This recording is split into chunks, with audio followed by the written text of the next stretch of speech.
মা কালীর 10 ভরি ওজনের সোনার গয়না চুরি মেমারিতে কয়েক ঘন্টার মধ্যেই উদ্ধার, চোরকে গ্রেপ্তার করল মেমারি থানার পুলিশ। সোমবার মধ্যরাতের ঠিক 12:30 নাগাদ মেমারি থানার অন্তর্গত দলিবাজার গ্রামের জমিদার ব্যানার্জি বাড়ির মা কালীর পুজো মণ্ডপ থেকে প্রায় 10 ভরি ওজনের স্বর্ণালংকার চুরি হয়েছে।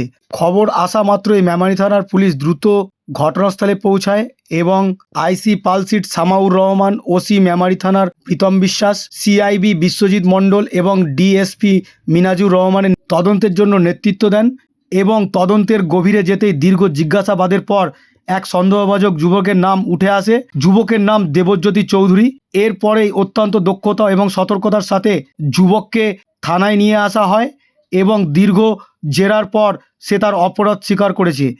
রাত 12:30টার সময় আমাদের একটা ইনফরমেশন আছে, আমাদের আইসি পালসিট মাধ্যমে আমরা জানতে পারি যে দলিবাজার গ্রামে, দলিবাজার 1GB জমিদার ব্যানার্জি পরিবারের যে কালী মণ্ডপ ছিল তার থেকে 10 ভরি সোনার গহনা চুরি হয়ে যায়। সেই খবরটা পেয়ে আমরা সবাই মিলে তারপরে ওখানে যাই এবং যাওয়ার পর রীতিমতো তদন্ত শুরু করি। তাদের কথাবার্তা শুনি যে কোথায় কী হয়েছে, টাইম ব্যাপারটা দেখি যে কোথায় কী ছিল।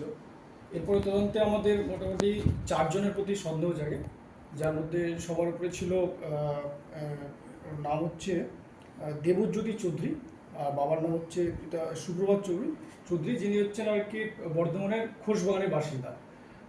উনি হচ্ছেন ওই ব্যানার্জি পরিবারের এক বিশেষ কোনো এক সদস্যের বিশেষ বন্ধু হিসাবে ওই বাড়িতে এসেছিলেন। তারপরে আমরা ওকে থানায় নিয়ে আসি। থানায় এসে ইন্টারোগেশন করার পর ওর যে অফেন্স, যে অপরাধ, সেটা স্বীকার করে এবং তারপরে ওর কাছ থেকে সার্চ করার পর আমরা সেই সোনার গয়নাটা পাই। কত ভরি মতো সোনা টোটাল? অ্যাপ্রক্সিমেট ওই 10 ভরির মতো সোনা আছে অ্যাপ্রক্সিমেট। বিশেষ বন্ধুর কথা যেটা বলছেন, কি কোনো পরিবারের মহিলা সদস্যের বিশেষ বন্ধু? না, এই বিষয়ে আমরা জানি না। পরিবার পক্ষ থেকে আমরা জানতে পেরেছি যে ও কোনো এক সদস্যের বিশেষ বন্ধু। ঠিক আছে। ও কি মানে এসেছিল নাকি চলে গেছে? কেউ উদ্ধার করলেন? মানে সন্দেহ করার পর কি তার কাছে উদ্ধার করলেন? সন্দেহ হয়ে যাওয়ার পর আমরা ওকে থানায় নিয়ে আসলাম। থানায় নিয়ে এসে আমরা সবাই ইন্টারোগেশন করার পরে ও কনফিউজ করে ওর অপরাধের কথা। তারপরে সার্চ করার পর আমরা ওর কাছ থেকে পাই, ওর পয়জন থেকেই পাই। ওর কাছ থেকেই পান? হ্যাঁ, ওর পয়জন থেকেই আমরা সোনাটা পাই। কোথা থেকে জানতে পারলেন? কোথায় ছিল? আগে গেলেন ওকে? বাড়িতেই ছিল?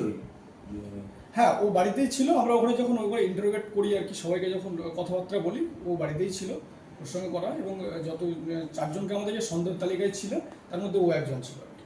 বাড়ি কোথায়? ওর বাড়ি বললাম যে বর্ধমানে খোশবাগান। ওখান থেকে উদ্ধার করলে?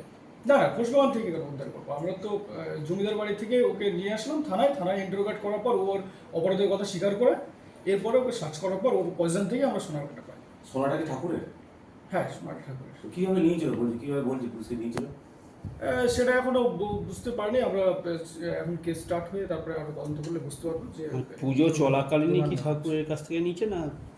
না, পুজো চলাকালীন ঠাকুরের কাছ থেকে নেই। পুজো সব হয়ে যাওয়ার পর থেকে যখন ওরা ঠাকুরঘর বন্ধ করার উপক্রম হচ্ছিল সেই সময় কোনো একটা। ওই বাড়িতে পুজো ছিল? হ্যাঁ, ওই বাড়িতে পুজো ছিল। মানে এটাও কালী ঠাকুরের গহনা? কালী ঠাকুরের প্রতিমার গা থেকে তুলে নেওয়া হয়েছিল? প্রতিমার গা থেকে তুলে ওটা হচ্ছে দলিবাজার ব্যানার্জি পরিবার। ব্যানার্জি। কতক্ষণের মধ্যে অভিযুক্ত পেয়ে আপনারা? আমরা খবর পাওয়ার 12:30 নাগাদ খবর পেয়েছি, আর এখানে নিয়ে আসার সময় 3:30 4টের দিকে মোটামুটি কনফিউজ করে নেয় যে ও এই কাজ করেছে। কালকেই খবর এসেছে?